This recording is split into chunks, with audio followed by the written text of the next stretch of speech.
and today I am back with another little mix video for you. So on this tune that you see in front of me, or in front of us right now, I spent a lot of time doing automation, and I kind of wanted to go over all of the different different types of automation that I used and how it can help you essentially make your mix more interesting, give it more detail, define it more, and really you can really start to get creative when you start using different types of automation and incorporating it into your mix. So I want to just kind of go through what I did here and hopefully give you guys some more ideas when it comes to putting that icing on the cake that is automation, in my opinion. So because it's kind of the icing on the cake, I feel that it's really beneficial to kind of go through automation once you've done the rest of your mix. Once you've added all your EQs, kind of sculpted your frequency spectrum, add your compression where it's needed, added your reverbs, your room reverbs, all of these things, set your levels to where you want them and where they're, the best general settings for all your levels. And I wouldn't really go through automation first, because once you start automating, it's going to be a lot harder to change the overall levels, and you really want to make sure that you're good and set with all of your general levels first, all of your EQs and everything. So it's really definitely a last step, putting that icing on the cake, like I said, kind of giving it that extra sparkle.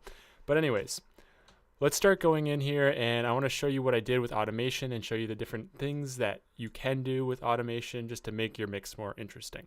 So obviously the first thing that you can do is change volume levels, right? And that's pretty simple. I feel like everybody has a good idea of how to do that, and I'll just really briefly show you the part that I just did, regular automation changes, volume changes here. And this is the piano part.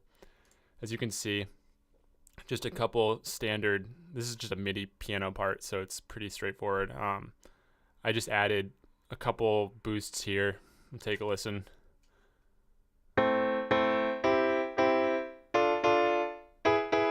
Comes up a little bit louder. This is the chorus part, and I raised it up there just to kind of, it's the peak of the chorus. Here, I'll play it for you. It's the peak of the chorus, so I felt like bringing up that one little part would just give it a little bit of extra energy. And here is down here I wanted to lower this because there's a guitar solo, so I brought the piano back down just to feature the solo more. General ideas that you want to do when you're just volume automating. Let's listen to the whole thing. I'm gonna seize the day, it wouldn't be quite sad to miss it. If I had a choice, I'd run far away, and then I'd have time. And it goes into the solo.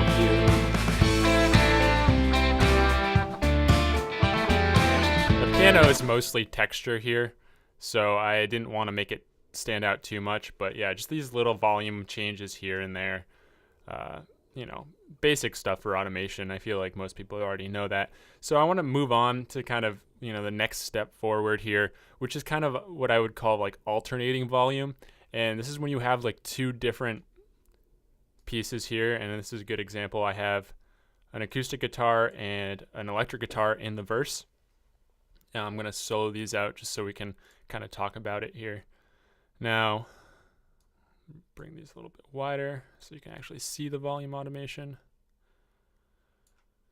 Now you can see that I have the automation breakpoints right here, one right here, and then some interesting stuff going on here. And so what I tried to do is, besides when you try to separate two instruments, there's quite a few techniques. You can pan, you can EQ, sculpt the frequency spectrum, but you can also do this automation technique where bringing one thing up when another thing is lower, just to kind of feature it for that period of time. So let's kind of listen to these when they're soloed out, just so you can get an idea, and then we'll listen to it in the full mix. Acoustic up, back down, back up. Now the electric guitar.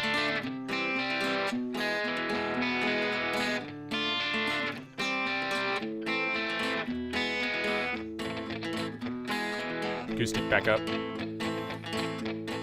back down, and then back up.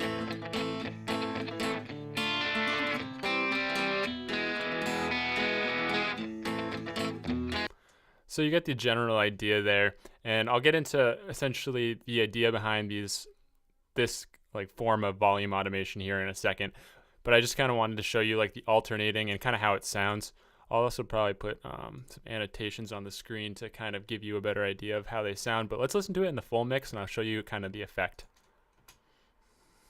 My eyes are closed, my wits about me. Never struggle with the end, the prize is just around the bend. Let's throw these chains in the sea, live our lives as they were meant to be, and all will be relieved, my friend. The story's only real till the end. Despite what you are told, not everybody is so cold. So that's the kind of idea for alternating volume. Obviously, I also had them panned, which helps, and I also sculpted the frequency spectrum so that some of like the electric guitar was boosted where the acoustic was cut, and so on and so forth. So that was, a great way to kind of separate the electric guitar and the acoustic guitar more and kind of define them from each other. Okay, so the next thing that I wanted to show you is kind of one step further on this volume automation, and this is essentially changing the volume with the kind of the flow of the instrument. And this really helps give it more emotion, more push and pull, I'd say. And I think this is a really cool technique, and I'll show you how I did it. This next part is a great example. I'm going to solo out this acoustic and solo out the electric guitar here. And let's take a listen. As you can see, there's a bit more motion here, but you'll kind of see what it does.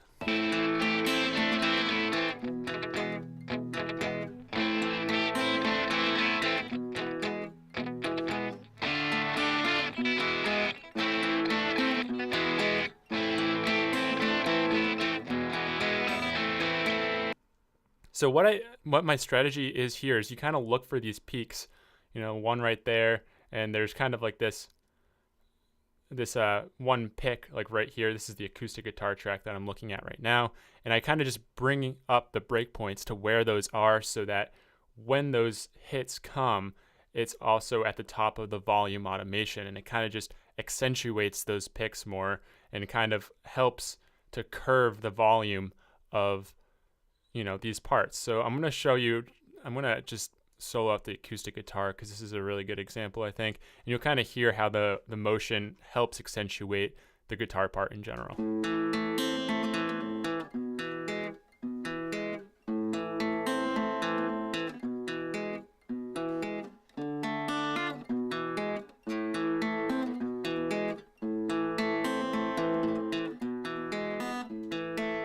So it really just helps to bring it up and then bring it back down and kind of help that one little like rise part that kind of rises up with the picking come out more and give it a bit more feel. Now there's one more example of this that I did a lot more to that I want to show you, and it's during this break point here, as you can see all of these lines. So right here, this part I had a little bit of trouble with. It's just a piano, guitar, bass, and drums, so it's kind of like a slow break in the song, and I wanted to try to make it more interesting. So as you can see, I did a lot of different kinds of automation here, and let's just kind of listen to how this sounds.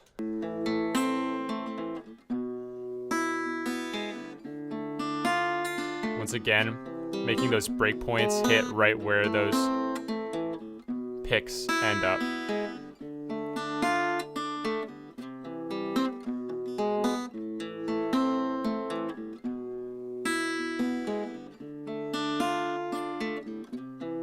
Always looking for those peaks in the waveform.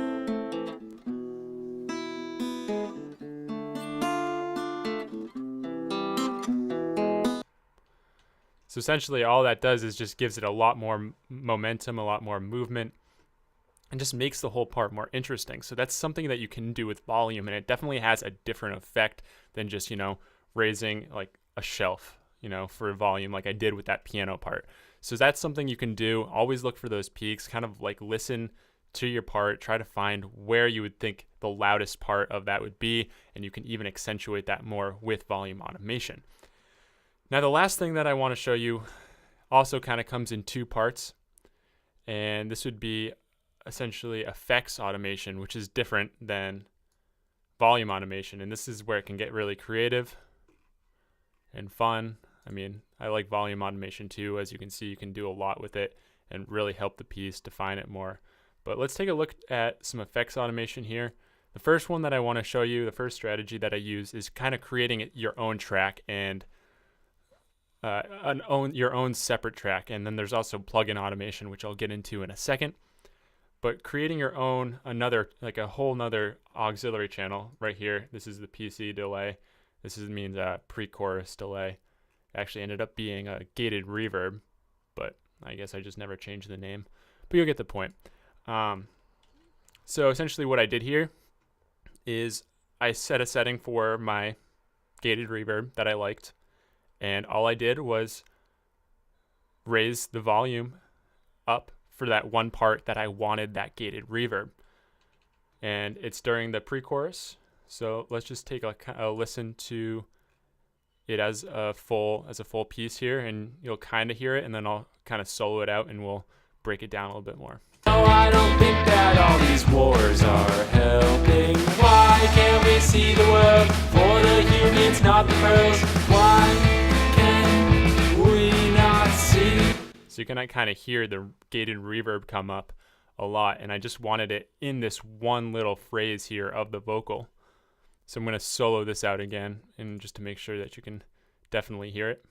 Oh, I don't think that all these wars are helping. Why can't we see the world for the humans, not the pearls? Why can... Now it's a lot more accentuated without it, but it fits nicely in the mix and kind of gives it the effect that I want to have. And that's, something that you can really easily do. All you have to do is create the volume automation for this auxiliary track, and there you have it. And like I said, I did it for one other spot, but that was pretty much it. There's only this gated reverb for 2 spots in the song, and there you go. That's a really easy way to add effects automation to your piece. Now the other way is doing it through the plugin, and you'll hear it right here, which is a really pretty standard part. If you've ever heard those kind of telephone breaks here, I added one of these into the song.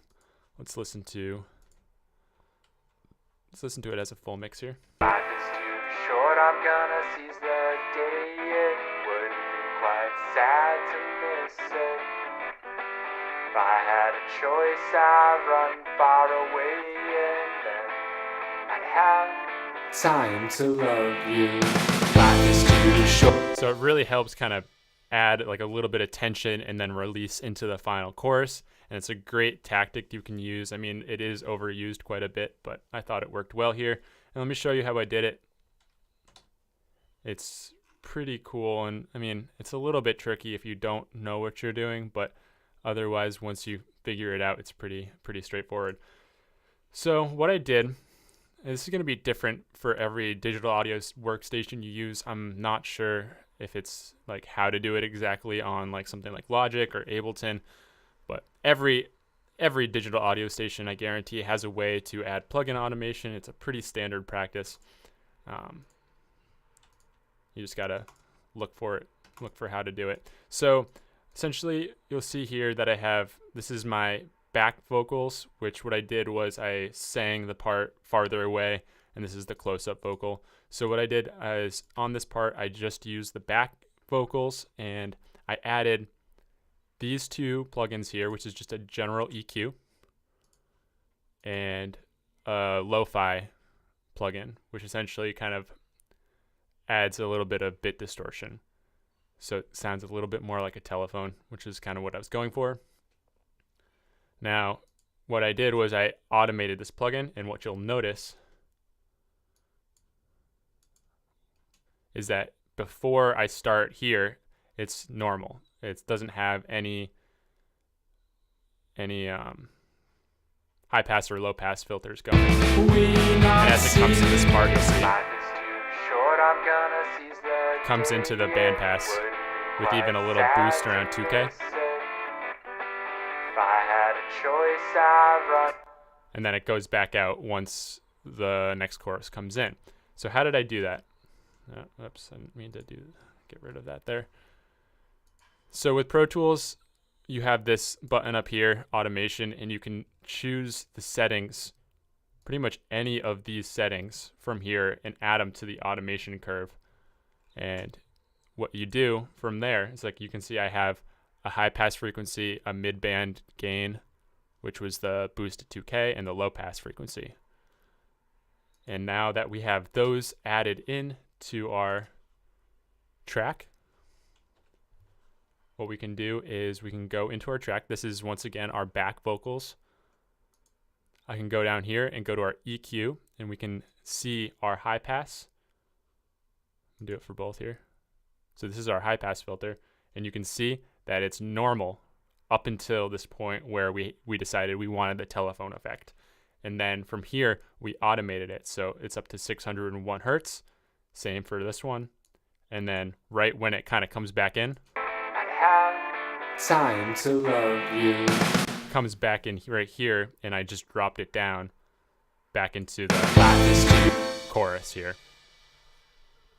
So once again, I kind of did that with both. I did that with the high pass. I did that with the low pass frequency. As you can see, it's opposite for the low pass, because once again, we're working with the higher frequencies, and it's down to 3.05K, sorry.